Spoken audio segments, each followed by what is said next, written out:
Livro de Ruth, você já sabe, capítulo 1, do versículo 1 até o versículo de número 22, ou seja, todo o capítulo. Livro de Ruth. Livro de Ruth, capítulo 1, do versículo 1 até o versículo 22.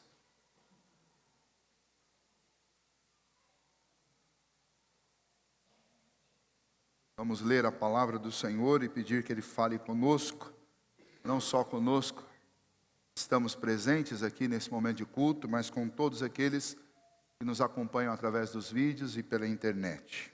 Deus abençoe para que a sua palavra produza frutos na vida de cada um de nós. Nos dias em que julgavam os juízes, houve fome na terra. E um homem de Belém de Judá saiu a habitar na terra de Moabe com sua mulher e seus 2 filhos. Este homem se chamava Elimeleque e sua mulher Noemi. Os filhos se chamavam Malom e Quilion. Efrateus de Belém de Judá vieram à terra de Moabe e ficaram ali. Morreu Elimeleque, marido de Noemi, e ficou ela com seus 2 filhos, os quais casaram com mulheres moabitas. Era o nome de uma Orfa e o nome da outra Ruth. E ficaram ali quase 10 anos. Morreram também ambos, Malom e Quilion, ficando assim a mulher desamparada de seus 2 filhos e de seu marido. Então se dispôs ela com as suas noras e voltou da terra de Moabe, porquanto nesta ouviu que o Senhor se lembrara do seu povo, dando-lhe pão. Saiu, pois, ela com suas 2 noras do lugar onde estivera. E indo elas caminhando de volta para a terra de Judá, disse-lhes Noemi: Ide, voltai cada uma à casa de sua mãe. E o Senhor use convosco de benevolência, como vós usaste com os que morreram e comigo. O Senhor vos dê que sejais felizes, cada uma em casa de seu marido. E beijou-as. Elas, porém, choraram em alta voz e lhe disseram: Não, iremos contigo ao teu povo. Porém, Noemi disse: Voltai, minhas filhas. Por que iríeis comigo? Tenho eu ainda no ventre filhos, para que vos sejam por maridos? Tornai, filhas minhas, ide-vos embora, porque sou velha demais para ter marido. Ainda quando eu dissesse, tenho esperança, ou ainda que esta noite tivesse marido e houvesse filhos, esperá-los-íeis até que viessem a ser grandes? Abster-vos-íeis de tomardes maridos? Não, filhas minhas, porque por vossa causa a mim me amarga o ter o Senhor descarregado contra mim a sua mão. Então, de novo, choraram em voz alta. Orfa, com um beijo, se despediu de sua sogra. Porém, Ruth se apegou a ela. Disse Noemi: Eis que tua cunhada voltou ao seu povo e aos seus deuses. Também tu, volta após a tua cunhada. Disse, porém, Ruth: Não me inste para que te deixe e me obrigue a não seguir-te, porque onde quer que fores, irei eu, e onde quer que pousares, ali pousarei eu. O teu povo é o meu povo, o teu Deus é o meu Deus. Onde quer que morreres, morrerei eu, e aí serei sepultada. Faça-me o Senhor o que bem lhe aprouver, se outra coisa que não seja a morte me separar de ti. Vendo, pois, Noemi que de todo estava resolvida a acompanhá-la, deixou de insistir com ela. Então ambas se foram até que chegaram a Belém. Sucedeu que, ao chegarem ali, toda a cidade se comoveu por causa delas. E as mulheres diziam: Não é esta a Noemi? Porém ela lhes dizia: Não me chameis Noemi, Chamai-me Mara, porque grande amargura me tem dado o Todo-Poderoso.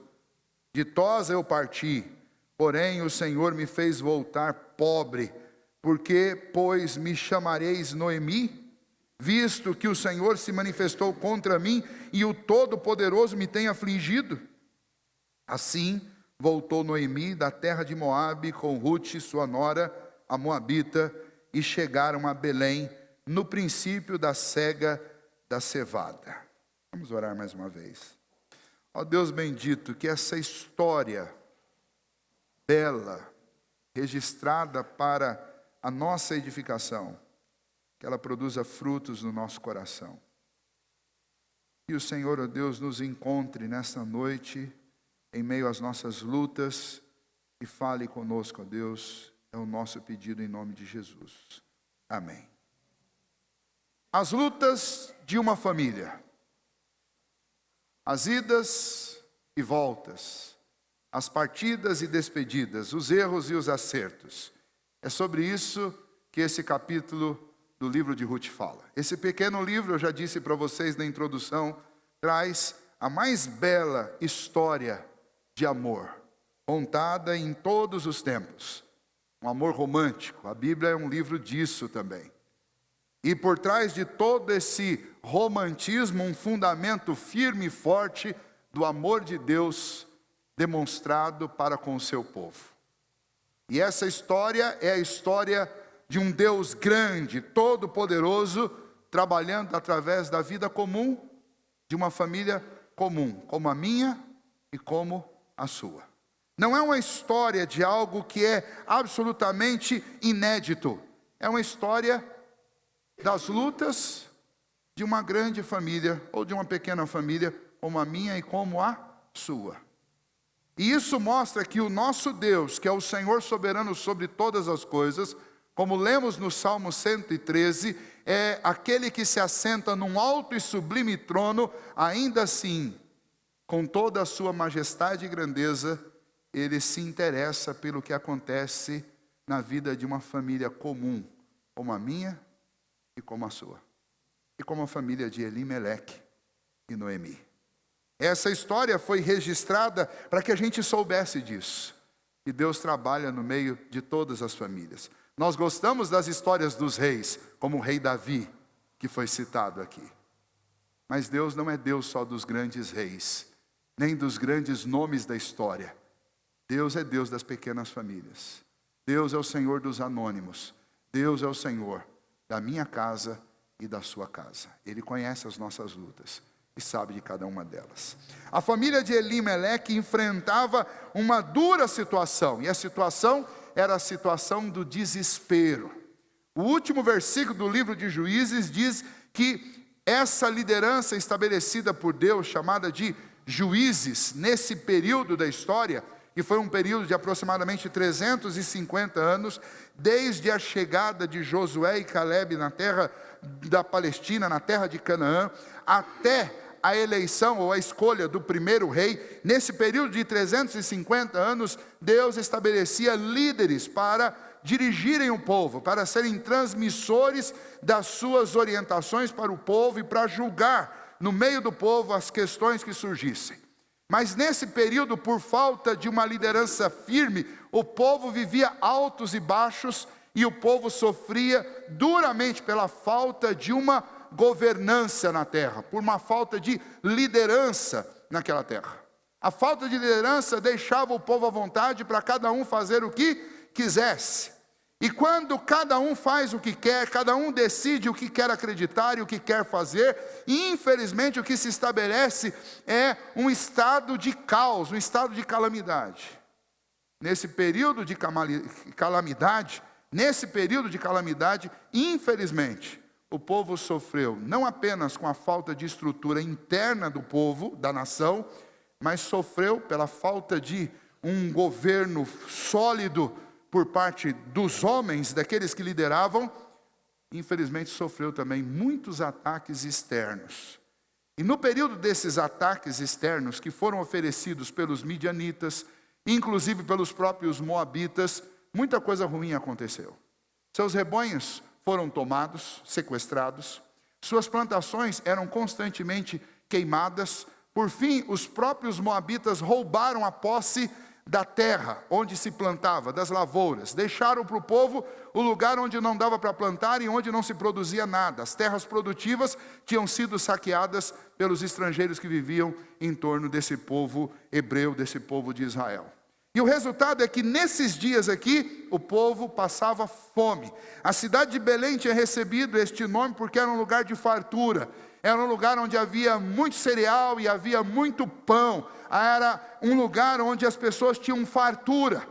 E essa fartura representava a bênção de Deus sobre aquela nação e sobre aquele povo, sobre aquelas famílias. Mas esse povo também era um povo que oscilava na sua fé e na sua confiança em Deus. E por causa disso, Deus também os disciplina, fazendo com que a própria casa do pão, a cidade de Belém, passasse fome. E no meio da fome, a família de Elimeleque, por desespero, ela vai empreender uma grande mudança. Movidos por desespero, por falta de liderança na nação, por falta de esperança, por falta de comida. E nada é mais desesperador do que a falta de alimento. Eles sofreram as invasões dos midianitas também, e esses também produziram muito mal na terra. E então aquela alternativa, não apenas de Elimeleque, mas a alternativa que muitas famílias tomam ao longo da história, a alternativa de fugir, foi o que pareceu mais sábio naquele momento para aquela família, e eles fugiram. Então essa história é a história de uma fuga, e é a história também de um retorno. No capítulo 1 nós vamos encontrar a saída, nós vamos encontrar a volta, e nós vamos encontrar a chegada desse povo de volta ao seu lar. Dirigido por um líder na saída, que era o chefe da casa, Elimeleque, que tem um nome curioso. O nome dele significa, meu Deus é rei. E parece quase que irônico que o nome de Elimeleque tenha esse significado, porque ao invés de recorrer ao rei dos reis, no meio do seu desespero, ele vai fazer exatamente o oposto. Ele vai se dirigir a uma nação idólatra, uma nação que adorava a um ídolo chamado Camo, que, segundo os seus sacerdotes, exigia sacrifícios humanos.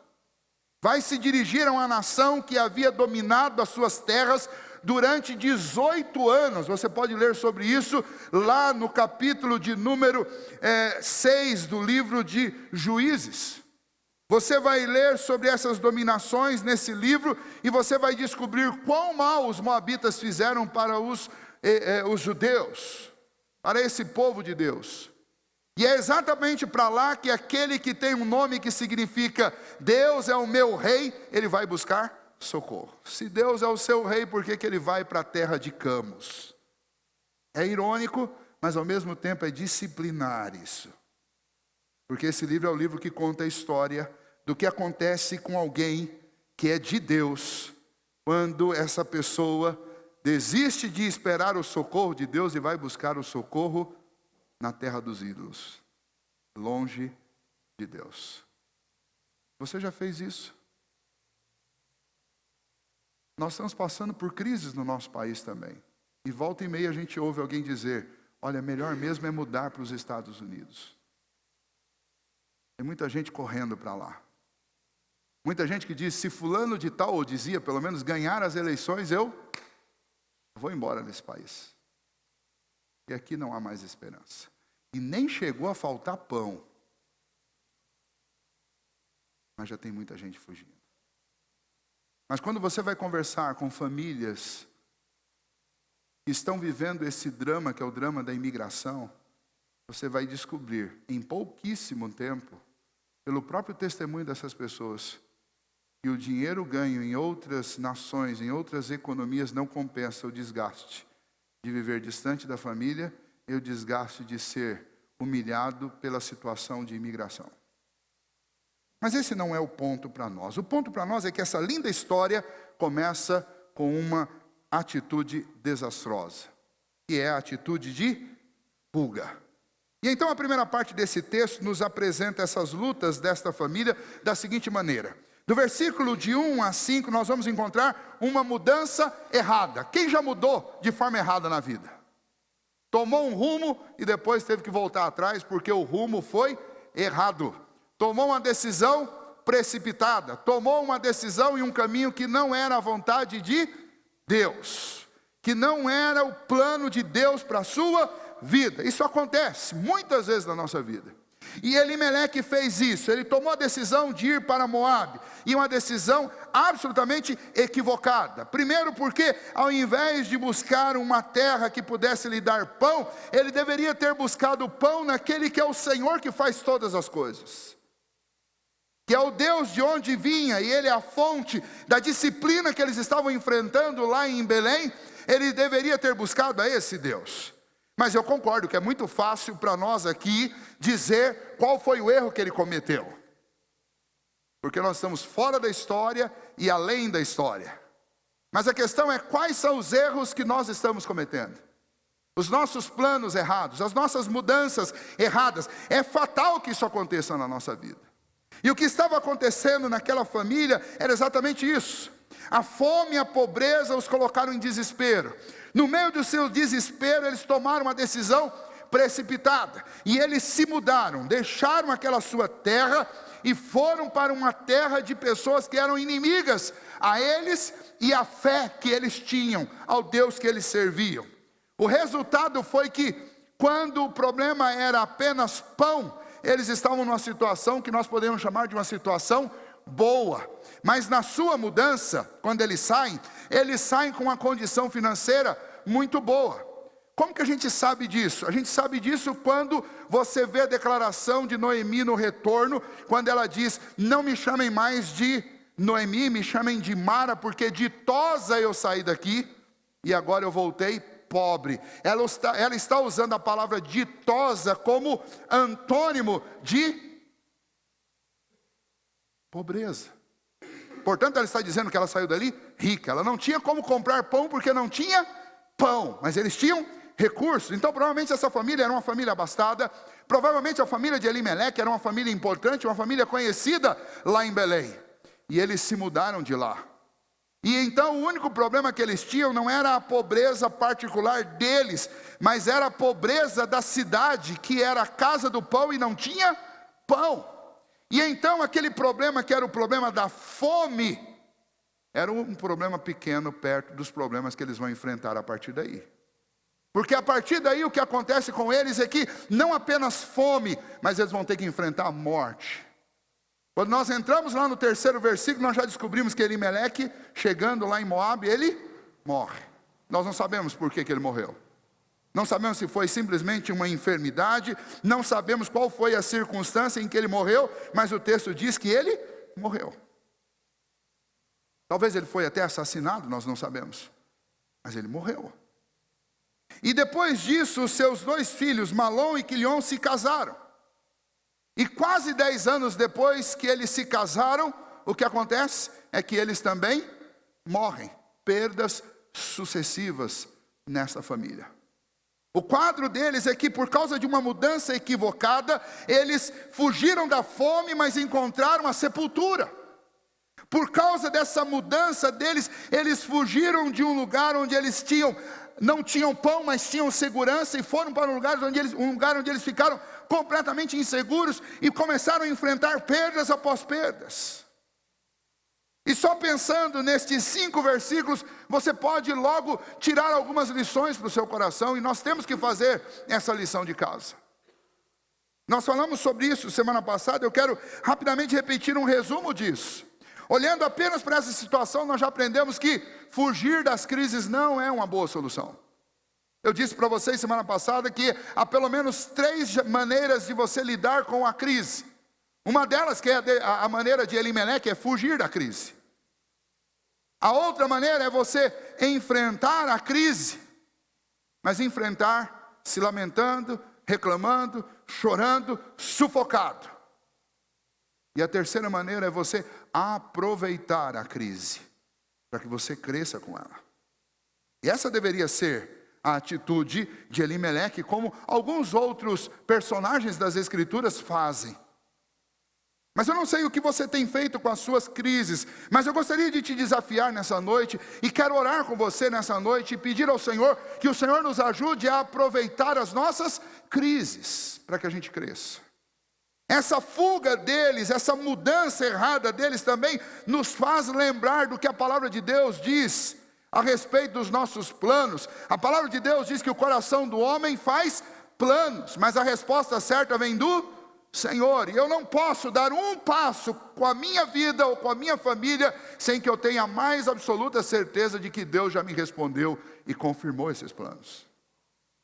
O livro, a epístola de Tiago diz: atentai agora vocês que dizem, amanhã nós vamos para tal cidade, negociaremos, seremos bem-sucedidos e vamos prosperar. E Tiago diz, ao invés de falar assim, vocês deveriam dizer: se Deus quiser, amanhã nós levantaremos. Se Deus quiser, amanhã nós vamos a tal cidade. Se Deus quiser, nós vamos negociar. Se Deus quiser, nós vamos prosperar. Porque não somos donos da nossa vida, não conhecemos o dia de amanhã, não temos poder sobre essas coisas. E nós temos um Deus que governa absolutamente tudo. E nós temos que buscar a orientação dele antes de dar qualquer passo. Essa história da mudança errada de Elimeleque nos dá um grande alerta a respeito do perigo da precipitação. Muitas vezes na hora da crise nós queremos agir e fazer alguma coisa. Tem muitas crises em que você, para vencê-las, primeiramente você tem que parar tudo. Respirar, pensar, orar, falar com Deus, pedir orientação a Deus. E depois, sobre a orientação de Deus, você faz alguma coisa. Fugir, a gente deve fugir da aparência do mal, que a Bíblia diz. Fugir, a gente deve fugir do pecado. Fugir, a gente deve fugir das más conversações. Fugir, nós devemos fugir do caminho do perverso. Mas você não vai encontrar em nenhum lugar na Bíblia uma orientação para que você fuja de uma crise. Muito pelo contrário. Você vai encontrar Tiago dizendo lá no capítulo 1, no versículo 1 e 2, tenham por motivo de grande alegria passar por muitas tribulações, porque depois de terem sido atribulados, vocês são provados e aprovados, e vão receber a coroa. Então crise não é para fugir, crise é para que a gente aprenda. Então veja, no primeiro momento de 1 a 5, nós encontramos uma família em uma mudança errada, uma fuga de uma crise. E aprendemos que não devemos fazer o mesmo, de jeito nenhum. Mas é assim que essa história bonita começa. Num segundo momento, nós vamos ver uma decisão difícil, que é uma decisão que todos nós temos dificuldade de tomar. A difícil decisão de fazer a trajetória de volta. Voltar é um negócio complicado. Ninguém quer voltar, já perceberam isso? Quando a gente sai de um lugar e faz uma tentativa, voltar significa o quê? Significa fracasso. Voltar é sinônimo de humilhação. Voltar é ter que enfrentar todos aqueles que você deixou para trás e dizer para eles que você fracassou. Mas Noemi aqui fica sabendo que Deus usou de misericórdia para com o seu povo. E por ter Deus usado de misericórdia com o seu povo, Noemi fica sabendo que Deus fez com que na casa de pão, que não tinha pão, voltasse a ter pão. E ela fica sabendo que novamente há pão em Belém. Há o que comer em Belém. Então ela decide voltar. Ela que agora só tem 2 noras moabitas como companheiras. E então Noemi, provavelmente agora sim muito pobre, porque ela vai reconhecer isso lá no final do capítulo, muito pobre, não tem outra alternativa senão esta volta, que foi protelada durante 10 anos, e agora ela decide voltar. Mas isso significa também deixar para trás pessoas queridas que ela aprendeu a amar, que ela desfrutava de amizade. Então o que nós encontramos a partir do versículo 6 até o versículo de número 18, é uma dramática despedida, uma dramática volta para casa. E nessa trajetória difícil na vida, Noemi começa caminhando com aquelas suas noras. Você vê que elas tomam o caminho para Belém, todas juntas. Mas numa certa altura do caminho, Noemi se volta para Orfa e Ruth e diz: espere, vocês precisam ir embora. Vocês não podem ir comigo. E os argumentos que ela tem são argumentos bons. Os argumentos dela, você deve observar aí no texto, são argumentos convincentes. Ela diz para as suas mulheres, para as suas, muito mais do que noras, amigas e irmãs, ele diz: volta cada uma para a sua casa, para a casa da sua mãe. E que Deus seja com vocês benevolente, como vocês usaram de benevolência para comigo. Por quê? Primeiro, ela vai dizer: eu sou velha. O que vocês querem com uma velha? Ou seja, é como se Noemi dissesse: olha, eu estou em fim de carreira. O que vocês vão me acompanhar? Vocês são novas. Vocês vão fazer o que comigo? Noemi jogou a toalha. Falou: para mim está tudo acabado. Perdi meu esposo, perdi tudo que eu tinha. Estou voltando pobre, envergonhada para a minha cidade. Eu não tenho nada para oferecer para vocês. O segundo argumento dela: eu não tenho mais filhos. E aí ela está lembrando de uma lei que é ensinada lá em Levítico, que é a lei do levirato. E que significava essa lei do levirato? Significava que numa família onde, imagine uma família com 4 filhos, ou com 3 filhos, no caso aqui 3. Morreram 2, sobrou 1. Esse 1 que sobrou, ele era obrigado a se casar com a viúva do seu irmão, para que o seu irmão pudesse ter um descendente. Isso no caso de alguém que tivesse morrido sem gerar nenhum descendente. Então, elas teriam ainda esperança se Noemi tivesse mais um filho, ou pelo menos 2 filhos, que pudesse casar com elas e que pudesse suscitar um herdeiro, para que a memória, para que a história de Malom e Quilion não fosse perdida, não fosse encerrada por aquela tragédia da morte. E então Noemi diz: eu não tenho mais filhos para vocês. Se eu tivesse ainda um filho que pudesse dar um descendente a vocês, mas eu não tenho. Terceiro argumento: ainda que eu tivesse no ventre um filho, ou que eu dormisse nessa noite com um marido, e ele me gerasse filhos, vocês não iam poder esperar até esse filho crescer. Imagina esse filho chegar lá nos 20 e poucos anos, para que elas pudessem se casar e para que pudessem ter. Vocês não têm como esperar. Então, vão, casem-se, constituam uma família e vivam. Ou seja, é o amor de Noemi sendo expressada pelas suas 2 noras, dizendo para elas: vocês não podem perder a vida de vocês ao lado de uma velha, de uma idosa, que não pode dar mais nada para vocês. Ela está pensando apenas nas coisas ruins que aconteceram na sua vida. E pensando apenas nas coisas ruins que aconteceram na sua vida, ela está nesse momento abrindo mão, ou tentando abrir mão da amizade, da companhia e do amor das suas 2 noras. 2 noras que são tão boas com elas, que lá na frente nós vamos ouvir que essas noras são melhores para Noemi do que muitos filhos. E então, ouvindo isso, e 2 vezes o texto diz que elas choram muito, no versículo 9 e no versículo 14, diz que elas choram em alta voz, e aí Orfa se despede com um beijo e vai embora. Mas Ruth diz: eu não vou. Eu não vou. E ela faz uma das declarações de amor mais bonitas que existem na Bíblia, e não é uma declaração entre um namorado para uma namorada, ou uma namorada para um namorado. Uma das declarações de amor e de amizade mais bonitas que existem na Bíblia está registrada aqui no livro de Ruth, e foi dita por uma nora para a sua sogra. Por isso que eu falei que esse livro é um livro que desmistifica esses relacionamentos que muitas vezes são frustrados, relacionamentos como nora e sogra, sogra e nora, genro e nora, genro e sogro, sogro e sogra.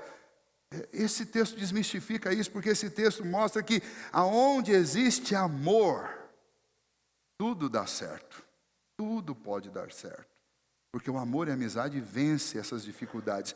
E então Ruth diz: não me instes para que te deixe, nem me obrigue a não seguir-te, porque onde quer que você for, eu vou com você. Onde quer que você dormir, eu vou dormir também. Aonde você morar, eu vou morar com você. O teu povo será o meu povo. E eu também deixo os meus ídolos e abraço o seu Deus, porque o seu Deus será também o meu Deus. Aonde você for sepultada, eu vou ser sepultada do seu lado. e que Deus me puna se alguma outra coisa diferente da morte me separar de você. Já imaginou o que é isso? É algo tremendo. O que ela está demonstrando é que relacionamentos que são fundamentados na amizade e do amor são mais importantes do que coisas, do que casa, do que patrimônio, do que riqueza, do que ouro, do que prata. Quando você encontra uma verdadeira amizade, um amor verdadeiro, nada é mais importante que isso. E essa declaração de Ruth, ela demonstra que relacionamentos pautados por amizade e amor são relacionamentos que não desistem apesar dos problemas e das circunstâncias. São relacionamentos que assumem compromissos. São relacionamentos que não desistem de amar e que estão dispostos, inclusive, a enfrentar mudanças por causa disso. E é muito lindo isso. Mas em contrapartida, a despeito desse amor lindo, que esse momento de trajetória de volta dá a oportunidade que seja expressado, nesse momento dessa caminhada de volta, existem outras declarações também, outras confissões. Se por um lado, por parte de Ruth, você tem uma confissão de amor e de amizade, do lado de Noemi você tem uma confissão de amargura. E nestes mesmos versículos, de 6 a 18, nós encontramos algo muito triste. Se você observar o estado de Noemi, você vai ver que ela está aborrecida com Deus, ela está decepcionada com Deus, porque, segundo ela, Deus fez coisas terríveis com a sua vida. E ela vai dizer, e você pode observar isso, então, nesses versículos, que ela vai reconhecer que Deus descarregou sobre a alma dela profunda amargura. Deus pesou a sua mão sobre ela. Você vê isso no versículo 13. Deus fez com que ela recebesse um peso além da conta, segundo ela. Ainda quando você lê no versículo 20, você vai ver que Deus colocou este fardo amargo sobre a sua vida. Que Deus, no versículo 21, a deixou pobre. Que Deus a afligiu, no versículo 21. Ou seja, por todos os motivos ela achava que Deus estava contra ela. Ela estava aborrecida com Deus. Então vamos lá. Quantas vezes você também já ficou aborrecido com Deus? Quantas vezes os problemas aconteceram na sua casa e você ficou com raiva de Deus? Tem algo bom no que Noemi está dizendo. Ela tem uma boa teologia que diz para ela: Deus governa todas as coisas. Então tudo que aconteceu tem uma fonte primeira, e essa fonte é Deus. E até esse ponto está tudo correto. E você deve ter essa consciência também. Mesmo quando as coisas mais terríveis acontecem, você não pode eliminar Deus dessa equação. Deus é o Senhor que governa todas as coisas. Mas existe um erro que ela está cometendo. E o erro é o foco. Porque ela está achando que o foco de Deus é puni-la. E nós vamos ver ao longo desse livro que o foco de Deus, longe de ser punir Noemi, o foco de Deus é abençoar Noemi. Porque através dessa história toda, ela volta para casa com uma nora que vai se casar com Boaz. E casando-se com Boaz, os dois vão gerar o avô de Davi, que por sua vez é o tronco da linhagem de Jesus. É redenção sobre essa família. Mas às vezes quando o nosso foco está nos problemas, a gente acaba interpretando equivocadamente a ação de Deus. E ao invés de enxergar que Deus está me abençoando, eu acho que Deus está me punindo. O Deus da graça está com raiva de mim, está contra mim. E é isso que Noemi disse. Noemi disse para aquelas suas noras: fiquem aí onde vocês estão e que Deus abençoe vocês, porque comigo Deus só me causou mal. E esse talvez seja o último argumento na sua amargura para que as meninas não a acompanhassem. É melhor vocês não irem comigo, porque Deus só me fez mal até aqui. E é interessante que com essa pregação do evangelho amarga, Noemi se converteu. Isso é a prova de que a conversão não é produzida por palavras doces. Mas a conversão de um coração é produzida pelo Espírito Santo de Deus. E converte a pior das pregações na melhor das pregações. É o que aconteceu com Jonas lá em Nínive e é o que está acontecendo aqui com Noemi e Ruth. E Ruth, depois de ouvir tudo isso, ainda diz: o teu Deus será o meu Deus. Mesmo você estando amargurada com o seu Deus, eu vou servir a esse Deus. Essa é a história de um retorno para casa, um retorno difícil. Todo retorno é complicado, todo retorno é difícil, todo retorno envolve essas releituras, envolve esses questionamentos e estas reflexões. Se você já mudou e um dia teve que voltar para casa, você sabe disso. Aquele filho que saiu de casa e por algum motivo teve que voltar, sabe muito bem do que eu estou falando. Você que vive em uma família comum como a minha, sabe muito bem o que significa voltar para casa. É difícil. Existem reflexões e agendas que são inadiáveis. E essas mulheres estão fazendo estas reflexões. Noemi, uma mulher amargurada com Deus. Ruth, uma moça, uma jovem senhora, cheia de amizade e de amor e de uma fé nova em Deus e um amor e uma amizade por sua sogra Noemi. Essa é a segunda parte do texto. E a terceira parte do texto é a parte que fala sobre o desafio do recomeço e da esperança. Elas chegam de volta em casa. E o que acontece? Quando Noemi chega, por Noemi não ser uma pessoa desconhecida, e por provavelmente a história dela ter corrido a Palestina naqueles dias, onde já se viu, afinal de contas, é uma história no mínimo, impactante. Uma mulher mudou-se para Moabe, quando ela chegou lá, o seu marido morreu. Os seus 2 filhos se casaram e depois de um certo tempo os 2 filhos também morreram. Todo mundo em Belém já sabia da história. Provavelmente porque Noemi e Elimeleque, quando saíram de lá, eram pessoas importantes, conhecidas. Ou se eram apenas, como eu disse, uma família comum, ainda assim a história se tornou uma história popular por causa da tragédia. Não importa. O fato é que quando eles chegaram na cidade, o texto diz que houve grande agitação, houve alvoroço, que as pessoas falaram: ah, então essa é a tal da Noemi. Você já imaginou você chegar num lugar e antes de você se acomodar numa casa, você já sabe que todo mundo está te olhando do outro lado da rua e dizendo: ah, está chegando fulano. Aquela que saiu daqui 10 anos. Quando saiu daqui tinha o nariz empinado. O ser humano é assim, né? A gente é noveleiro, gosta dessas histórias. E então o que acontece? Quando elas chegam naquele lugar, Noemi tem esperança no coração de encontrar pão. Mas o seu coração é um coração amargurado. Lembram, eu falei para vocês na semana passada qual era o significado do nome Noemi? Vocês lembram? Agradável, formosa.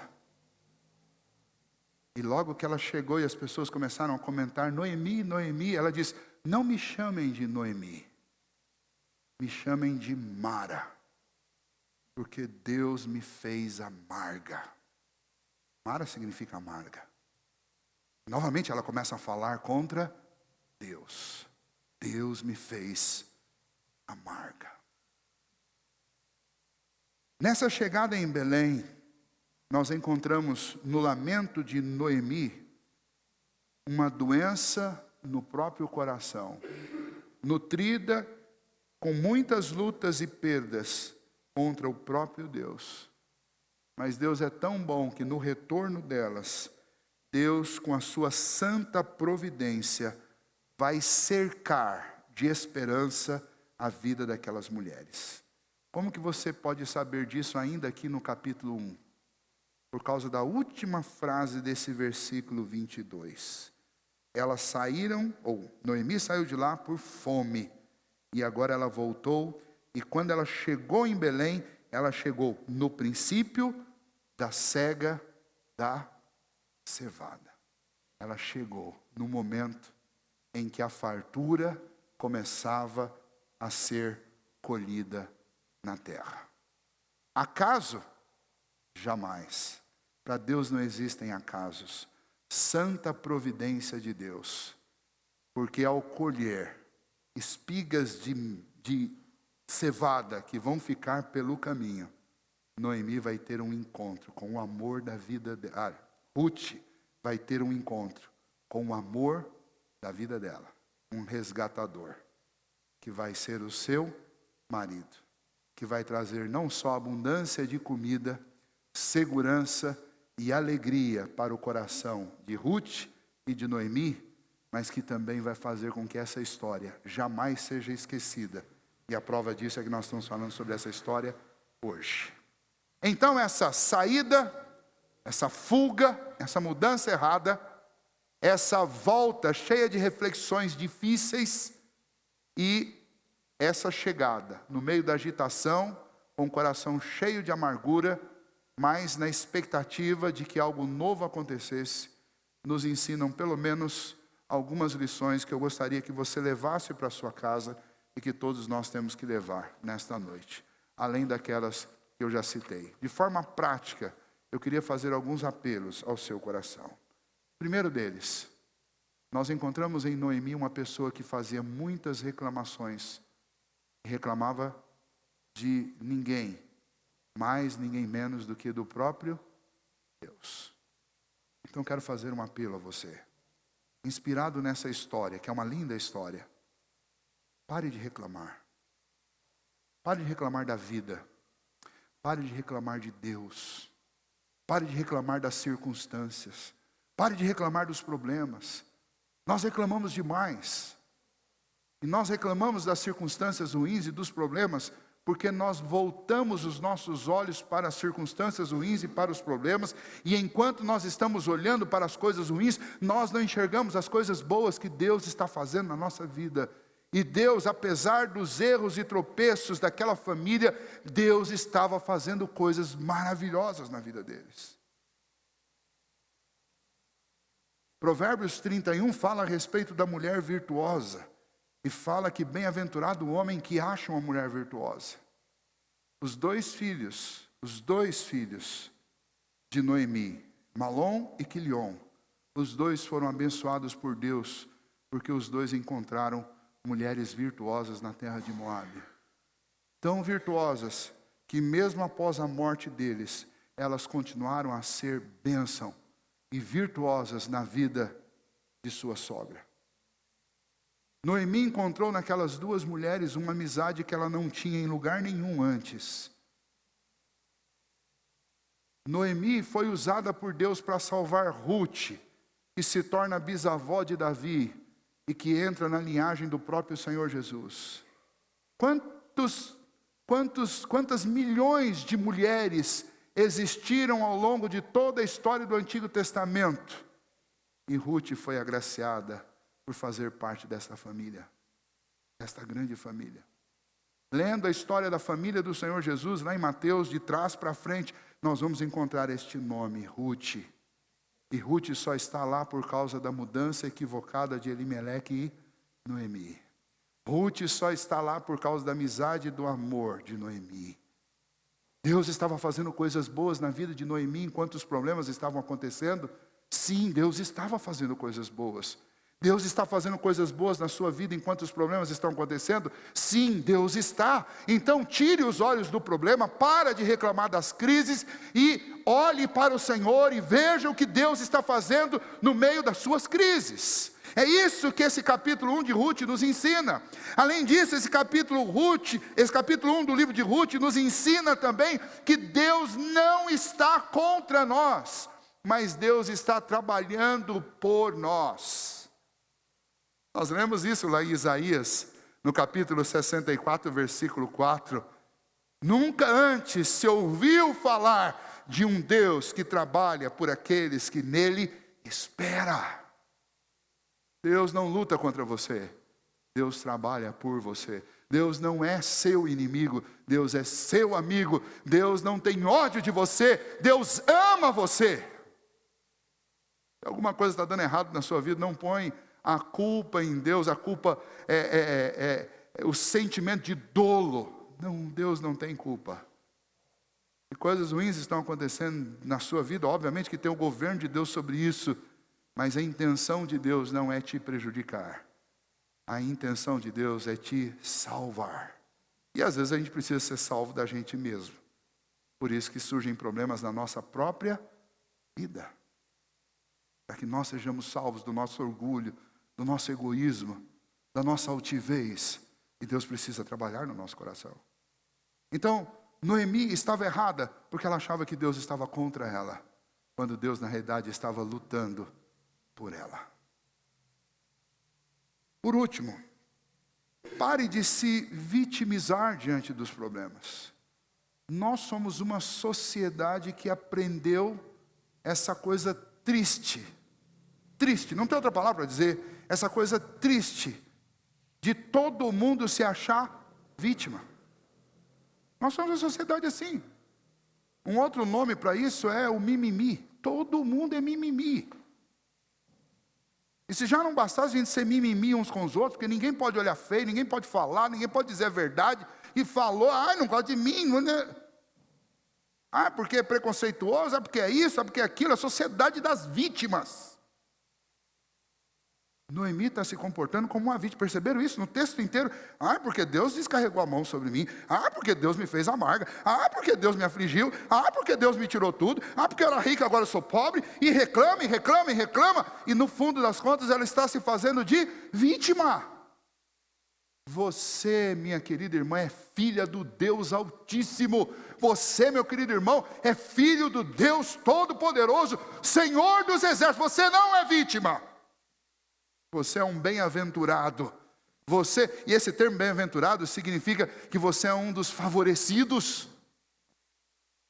Porque Deus te escolheu antes da fundação do mundo.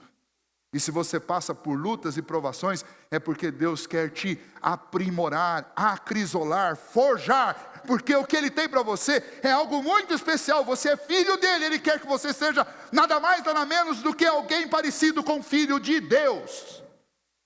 E por isso a gente precisa passar pela fornalha. E por isso a gente precisa passar pela prensa. E por isso nós precisamos ser tratados. Então é por isso que a gente passa por problema. Não é porque a gente é vítima, não. É porque Deus foi favorável com a gente. Por isso Ele cuida de nós. Nós não somos filhos bastardos. Na cultura dos gregos, todos os homens tinham muitos filhos, que eram os filhos que eram considerados os filhos oficiais, que era da primeira esposa, e os filhos bastardos, que eram de todas as outras mulheres que eles tinham. Quem era matriculado na escola? O filho da primeira esposa. Quem era disciplinado? O filho da primeira esposa. Porque esse era o filho amado, os outros bastardos não recebiam disciplina e nem educação. E é nesse contexto que a carta aos Hebreus, você tem Deus dizendo que Ele disciplina o filho a quem Ele ama. Se você é atribulado, disciplinado, duramente provado, é porque Deus te ama. Então você não é uma vítima, você é um privilegiado filho de Deus. Então pare de reclamar. Não pense que Deus está contra você. Ele está a seu favor, Ele luta por você. E não se faça de vítima. Você não é uma vítima. E nós precisamos parar com isso. Uma vez alguém me disse assim: pastor, eu acho que Deus pintou atrás das minhas costas a seguinte palavra: sofredor. Porque eu só sofro, pastor, eu não lembro de um dia na minha vida que não teve sofrimento. E aí, o que o livro de Ruth diz: para de se achar um sofredor.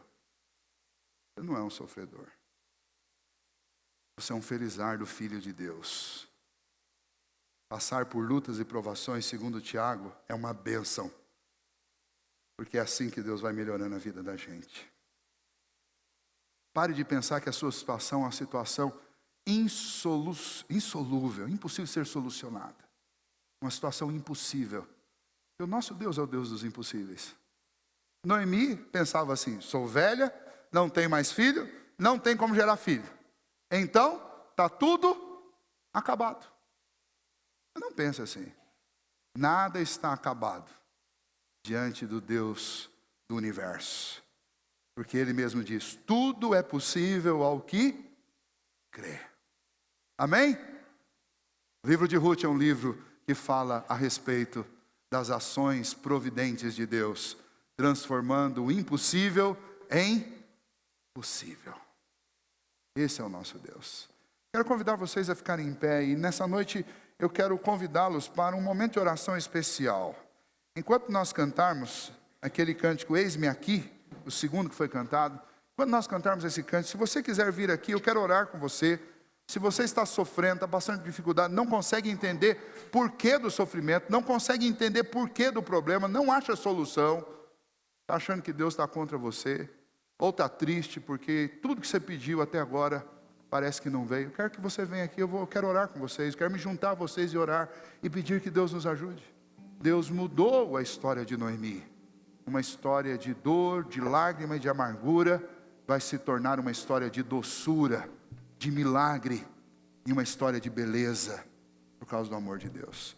Errar, todos nós erramos. Mudar errado, todos nós mudamos. Ter dificuldade para voltar atrás, todos nós temos. E o desafio da esperança é sempre muito difícil de encarar.